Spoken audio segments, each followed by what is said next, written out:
got that one. It's bass, buddy. Look at that, son.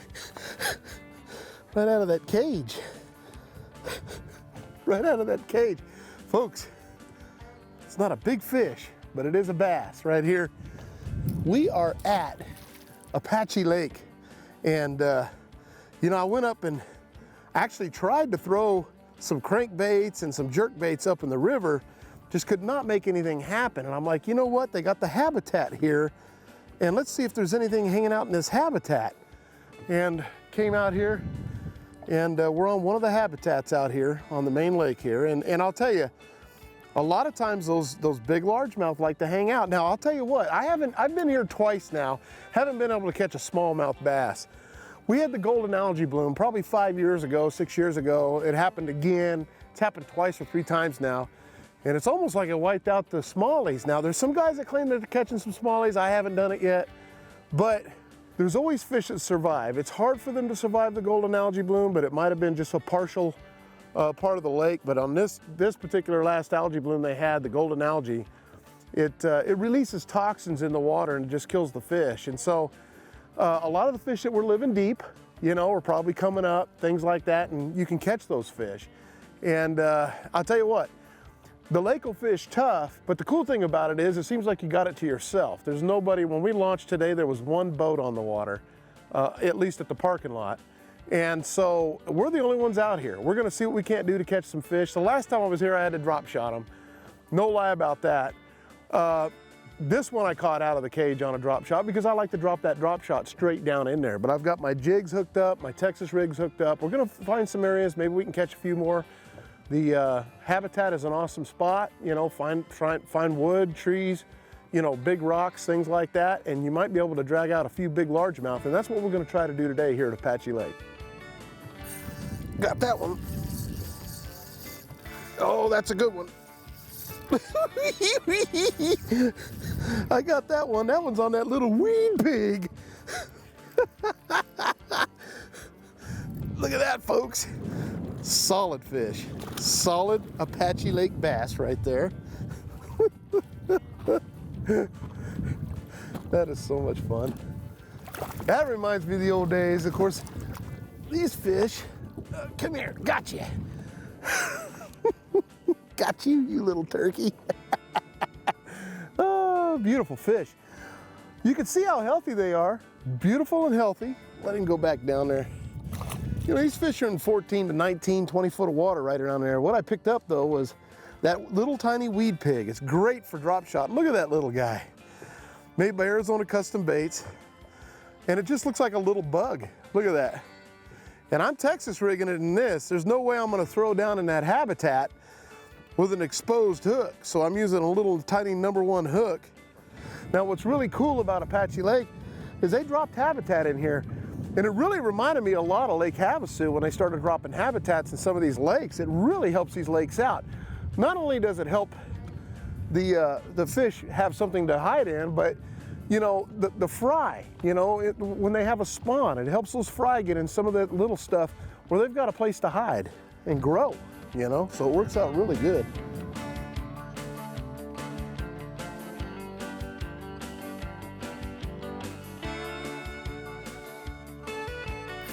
Got him. That one took it right on top of that habitat. What in the world? Wait a minute here. Wait a minute. You ain't going nowhere. Come here. Come here. I went right over the top of that and he bit it. Ah! That's not a giant, but that's funny how we found that little habitat, I tossed right over top of it and he bit it. So far, we've done pretty good. We've been able to hit the habitats that I've already got marked and catch a fish or two out of each one of them. I also want to show you how I found those habitats, and that's going to be a really cool deal. We're sitting here in 23 foot of water. We're kind of idling. I'm sitting here. I'm going to find some of these cages you can see, or the habitat. I've already got a lot of this stuff already marked. We're going to go by, but how I see that and how I find them is I go to my side scan. So I go here, go to my side scan, got a color I can see really good. And what I'm gonna do is just keep going forward until I start running over. And you can see all the little rocks and little indentions and everything in the lake. Now look, see, now we're coming up to some of these habitat that they put in. So all that's habitat. Now, you could zoom up on it and see what it is, little brush piles, whatever it is. But a lot of times if you want to mark it, for example, and you'll see this, you could just sit, it'll pause your thing, okay? Go to new waypoint, and then you can mark the waypoint whatever you want. Pick what you like, a stop button or whatever. You can hit the stop button and save it. And now I just save that waypoint, okay? Exit out, and now look at all these other habitats. Your thing will start going again, and you can start marking all these habitat. Now we know we put the stop point on there. I don't have another spot on there that says the stop point. Now what I'll do is I'll come back to my regular graph, and you can see way back here where I marked it. Okay, I'll pull the graph up a little bit. You can see where I marked it. Now what you do is go turn around, and you go fish this area and fish that stop point. You know you're right on top of a habitat or structure, whatever you find. You know, the side scan is awesome for finding all kinds of, whether it be rock, not just habitat, but rock, wood. You know, you're going along the bank and everything just looks the same.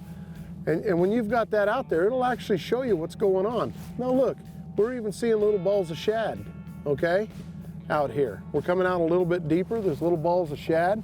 We're just coming around this point. You can see this point has a ledge on it as we came. So that was pretty cool. That little crease has got a shadow on it, a little ledge. Works out pretty nice.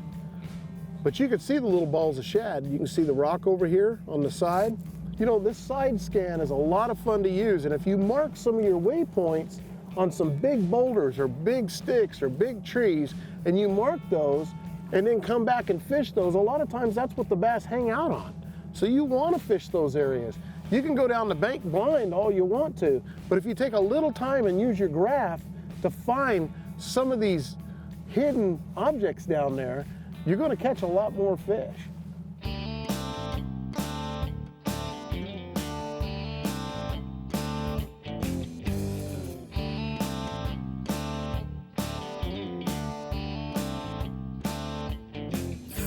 Got him.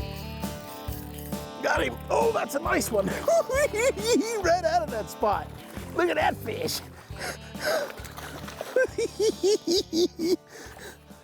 Beautiful fish. Look how healthy they are.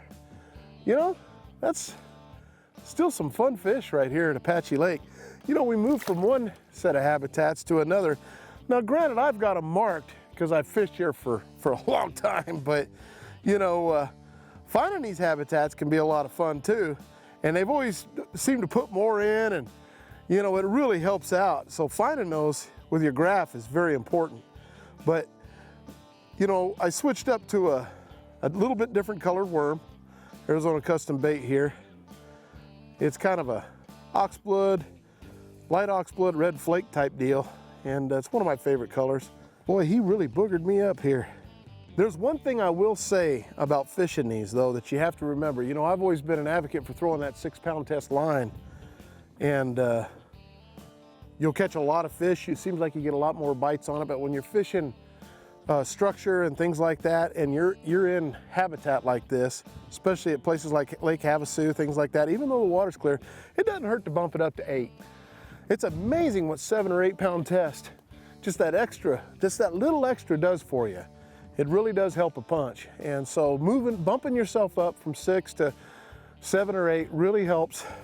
You still want a light line. The reason why you want that light line is so it'll flutter down really good. If the fish are really biting hard and you're catching those giant fish, you can go to, you know, the big bait casters and drop a heavy, you know, drop shot weight in there, and you don't have to finesse them so much. You can go the Bubba Shot type stuff, but, you know, with what we're doing, you know, bump it up to about 8 pound test line, bring it through those cages. That way when you get a good one, you can potentially get him out of there. Oh, God, I just had one run with it and missed it. Oh, I got him. He got it back. He got it back. There we go. He's up there a little bit shallower. These are all just good, solid fish. Oh, there goes my worm. Come on, buddy. Come on. You know what? I had that little dude. I had that little guy come hit it twice. These fish that we're catching right here, like this one here, beautiful fish, they're only a few years old, you know, maybe 3 or 4. You know, they're not very old fish, but thing is, they get chunky, they grow fast, and you know, these fish probably haven't seen the golden algae yet, you know, but hey, this is cool. I mean, at least we're catching some. We threw up towards the shallow a little bit, and it gives us something to work off of. Might try my Cinco a little bit around this brush here, and see if we can't get something off of it, and see if we can't get him to bite. But he definitely likes that little worm. That was fun. Got him. Got that one, by golly. Not a giant fish, but a good fish. Oh, that's a good one, folks. Little Cinco bass. Look at the size of that beast. Look at that. Look at that. Now, folks, that's what we come for at Apache Lake. Oh my goodness. You do not know how exciting that is. No, gotcha. Look at that. Oh my goodness, and look where the hook is in his mouth. Look at that, barely got him hooked. That owner hook gets it, sharp hook, but he's barely hooked. I got it out. Folks, now that's what I call an Apache Lake bass. That is beautiful. Beautiful fish. That's what you come for here. That's what we're used to catching on a regular basis right there, man. That's the fish. I'll let him go. Beautiful, beautiful fish. Now let me tell you something. Had a lot of fun with habitat fishing, things like that. But you can't overlook any of the bushes, the brush, anything like that up against the bank. The water temperature ain't that cold right now. You know, we're in mid-November. We really haven't had that real big cold spell yet. So it's really important to get out and try some of this. Now, this used to be my go-to at this lake, believe it or not. This rig is so much fun to throw. Good old medium action taipan rod. I'm using a white Berkeley Nanofill line. And what this is, that Nanofill, it's a neutral buoyancy type line where it'll either lay on the water or go down, but it never sinks your bait. And it's really good and stout, and I love it. It's a 12-pound line, and I put a 10-pound leader on, okay? Marry that up with a 10-pound leader, XPS Bass Pro line. That owner wacky style hook has always been my go-to. You know, it's got that little weed guard on there, and it's just enough to where when you feel really good down there, when you have a real sensitive rod, you can feel it coming over rock and stuff. It's not gonna keep you from getting hung up all the time, but it sure helps a lot, you know, when you can really feel it. 5-inch Cinco, wacky style, and there you have it. This is weightless. Now you can see we're throwing up shallow. The lake is down about 4 feet, so we're throwing up shallow. But let me tell you something. This is a fun rig to throw, and if you haven't tried Cinco fishing, number one, it is a lot of fun. All I did, and I knew I had that fish, I watched the line pop, but I throw it out there and I just lay enough line on the water, and you can see I'm being a line watcher. So before I even drag the bait or do anything, I throw it out there and I let it fall, okay? Letting that bait fall directly where you threw it. So don't keep your line tight and watch the bait fall down. You want to let slack on the water. Then what I do is I engage the reel, and then when I go to move the bait, I just kind of move it inches at a time and then lay the line back down on top of the water. A lot of times when the fish hits it, you'll see your line go zap just like a bobber. It'll pop. When they inhale that bait, it just pops. And I'll tell you what, this is a lot of fun to throw.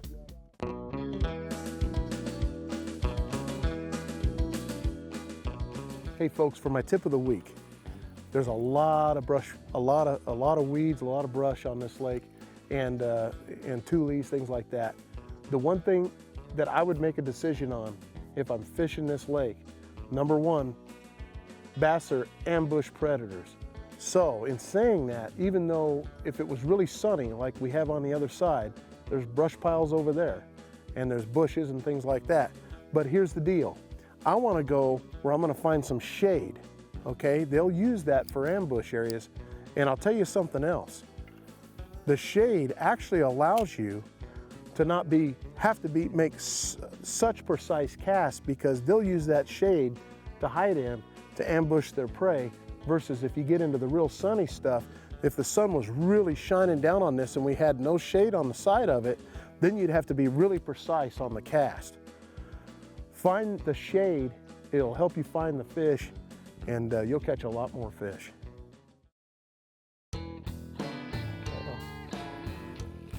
Got him. Another good one. Oh man, that's a good one. Oh my goodness. Come on, son. Look at that fish. Find those bigger fish up there by the brush now. That's what I'm talking about. Not quite as big as that last one, but still a really good fish on that Cinco. Get up. I can't even reach him. I gotta lose some weight. Oh, there he goes. Oh, see, that's what happens, man, when you eat too many chips. I should have had that fish.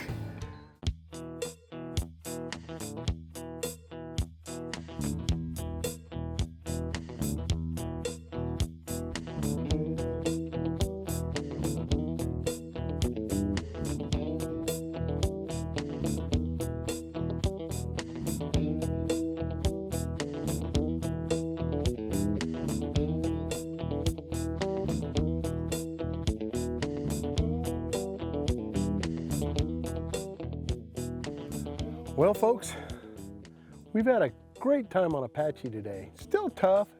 Didn't catch any smallies, but we kind of targeted the largemouth today, pretty much. But we still had fun. I mean, this lake still has fish in it, and it's a lot of fun to come out. There's not a whole lot of boat traffic for sure. And it, you know, makes for a nice, peaceful, fun day on the water for sure. And there's a lot different stuff to fish here than, say, Roosevelt. Roosevelt's a blast, but you know, you get a little something different here, and it's fun, you know, just getting out. And the fish are healthy here. The ones that are being caught are healthy. So, you know, we've had a good time on the show. Make sure you grab some Cincos. Make sure you grab, don't grab the weed like I did. Grab some Cincos, grab some Arizona custom bait drop shot worms, get out here, have some fun. And you know, throughout the whole year, you'll be able to catch them on that drop shot. This is gonna work until we get a real good cold spell in.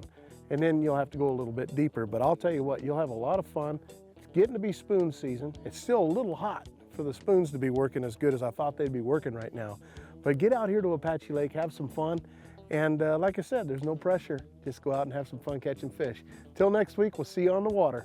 I'm Johnny Johnson. Now, see, that's what I'm talking about, folks.